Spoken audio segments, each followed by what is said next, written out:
and welcome to Sport This Morning. I'm Cecilia Omogbe. It's great to have you join us again. I'm Taya Salam. Okay, this is what the show looks like. We're starting off with Nigeria's representative on the continent. That's in the CAF Champions League. Plateau United will take on Etoile du Sahel of Tunisia later today. And Coach Kennedy Boboye is very, very optimistic of a positive outcome. He doesn't have a choice because Etoile du Sahel happens to be former champions. Right. All right. Still on the program, we'll be talking about the Champions League, and it's all about Mbappe returning to PSG. But there is no Neymar. So according to Canelo Alvarez, they don't need to cry. All they have to do is to go all out and see how they can overturn that 3-1 deficit they suffered at Santiago Bernabeu. Absolutely no Neymar, but then Mbappe returns, and that's a very good player to have on your books going into the very crucial match against Real Madrid, a match where you have to come back from 3 goals to 1 down. Also on the show this time, let's talk about boxing and Canelo Alvarez, a Mexican superstar. It appears that fight everyone has been waiting for between Canelo Alvarez and Triple G, Gennady Golovkin, might just be a bit of doubt after Canelo failed a drug test. Cecilia, this was a bombshell that dropped late last night. And you can imagine what the reaction has been like. Is a cheat? Something else. Is this? What has it done? Is it trying to jeopardize? It's not. Trying to jeopardize, this the multi-million-dollar fight. Exactly, the most highly anticipated bout in a long time. But there's a story, there's a background to this, and that's what we'll try to do on Sport This Morning. And that's where we'll start from, actually, because Canelo Alvarez, Cecilia, failed that drugs test, but his team are blaming contaminated meats in Mexico for the positive drug test. And Cecilia, it sounds like an excuse, but it is what it is. I don't think so, because if you check, there's also the story that he wants to move his training camp to the USA, because recently there's been this issue of you having Mexican players, Mexican athletes actually testing to this particular test, which is a trace of clenbuterol in their blood stream. So at the end of the day, either most of them usually ascribe it to that contaminated meat. Correct. And according to the story I read concerning a WADA accredited laboratory in Salt Lake City, talking about Daniel Echner, he was the one that said that. He says the values that are within the range is what is expected from contaminated meat. Exactly. So already, I think that you can cut him some slack there. Yeah, the reason I said absolutely. I mean, because according to VADA, that's the Voluntary Anti-Doping Agency, the traces very consistent with what you get from contaminated meat. But the question a lot of people are asking, you knew the risk was there.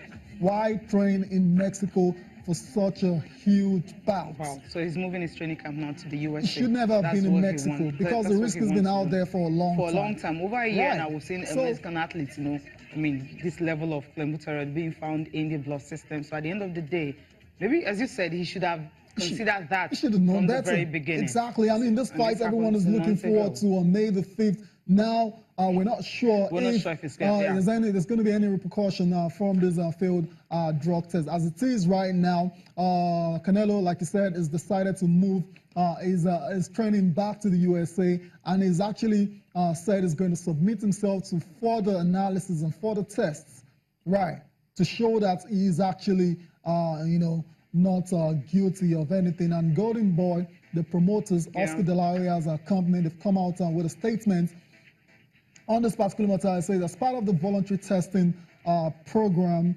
that Canelo insisted on ahead of the May 5 fight, one of his results came back positive for trace levels of clenbuterol. That's the drug in question, consistent with meat contamination that has impacted dozens of athletes in Mexico over the last years. As Daniel Echner, director of SMRTL, the WADA accredited lab that conducted the test, stated in his letter today, these values are all within the range of what is expected from meat contamination. So that's like a, it sounds good for him, right? It goes on to say, as been planned, Canelo will immediately move his training camp from Mexico to the United States. and will submit to any number and variety of additional tests that WADA deemed necessary ahead of the fight on May the 5th. So that's what it is right now. And, I think just hearing from him, it seems, I mean, you can easily say that, okay, he's clean, it wasn't intentional.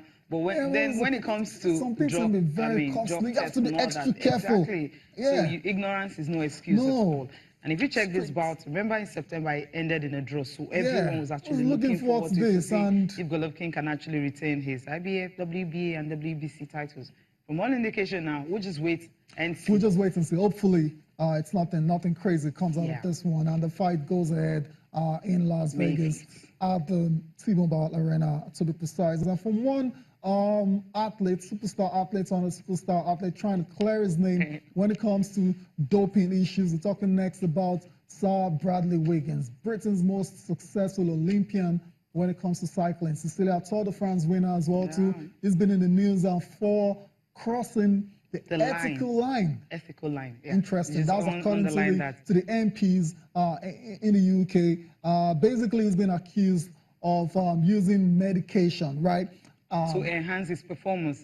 Allowed medication, right? Yeah. To enhance his performance. Well, I mean, it's very tricky because I mean, when I was reading the report from the Digital Culture, Media and Sports Select Committee by the MPs that they had to look into it, when they submitted the report and found out that Team Sky itself they used that. So they crossed that ethical line and also a lot of accusation. But the thing is, you know, Wiggins, it says he was granted, far back in 2011, 2012 and 2013, and during the Giro d'Italia, the Tour de France, he was granted that TUE, talking about the therapeutic use exemption because of his asthmatic problem and all that. So he wanted to be at the same level with other athletes who are competing. But they're saying that his use of this particular drug actually enhanced his performance.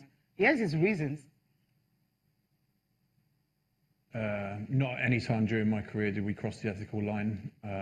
As I've said before, I had a medical condition that I went to a doctor. This has been being treated since back in 2003 when I was diagnosed with it through the doctors at British Cycling at that time.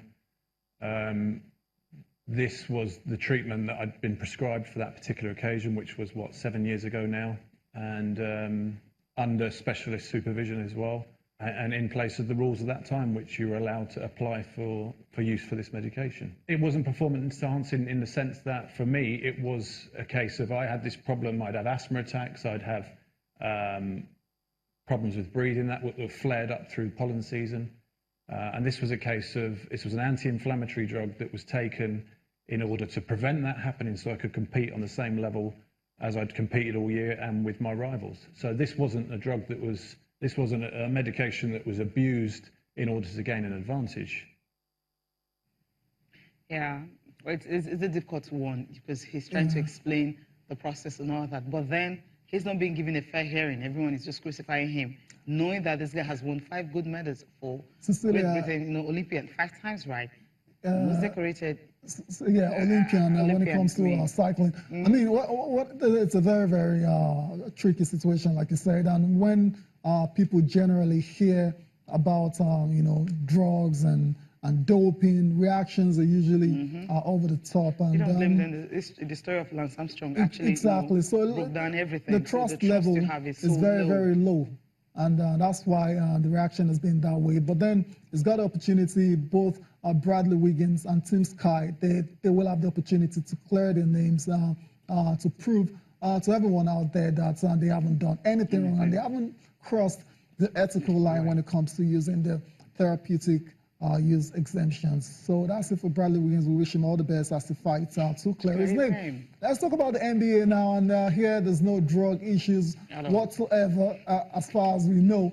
And a lot of exciting games went down late last night and early this morning. And we'll start off with the matchup between 2 Nigerians. Expenses now. I expect myself to reach a particular stage, but I did, and I was kind of surprised because at the beginning I was really, really scared, but now I don't think I should be scared for any reason anymore because I've learned some things from it. I feel more secondary schools or primary schools should be introduced to fencing because that's how I knew fencing, through my school, Rainbow College. If not for Rainbow College, I wouldn't have been fencing, I wouldn't have been a Nigerian fencer. So I think more schools should be involved, and I think children should learn how to watch news really, because most children don't. They have the habit of not watching news, and I think fencing is everyone in news now. So it's a lot harder than I thought it would be, and well, it's gone very well. My experience was very good. I just know that fencing is a sport for noble men. We all started with sword fighting, and then the first weapon was the foil. And then for we have only the torso, which is only this part of your body. For epi, we have the whole body. And for saber, we have above the body, above the belt. Well, I thought I could beat the person, but it turns out that the Egyptians are very good, and you shouldn't just anticipate your enemy just like that. You should get into the battle, feel the battle, and win the battle. Since I'm just a beginner, the experience was quite amazing because I saw and fenced other international fencers, great international fencers, that gave me a lot of experience and made me a better fencer in general. I enjoyed the thrill of the sport entirely because when you're just on the fencing arena, it's called a piste. So when you're on the piste, you just feel one nice feeling as you're just fencing, and that's what I love most about it, because it's an international sport, and I can do it well. So doing it for my country is a step up for me. Yeah, I love that. You know, I think the excitement, the fact that having the opportunity to represent your country is what really, you know, at a very, very early stage.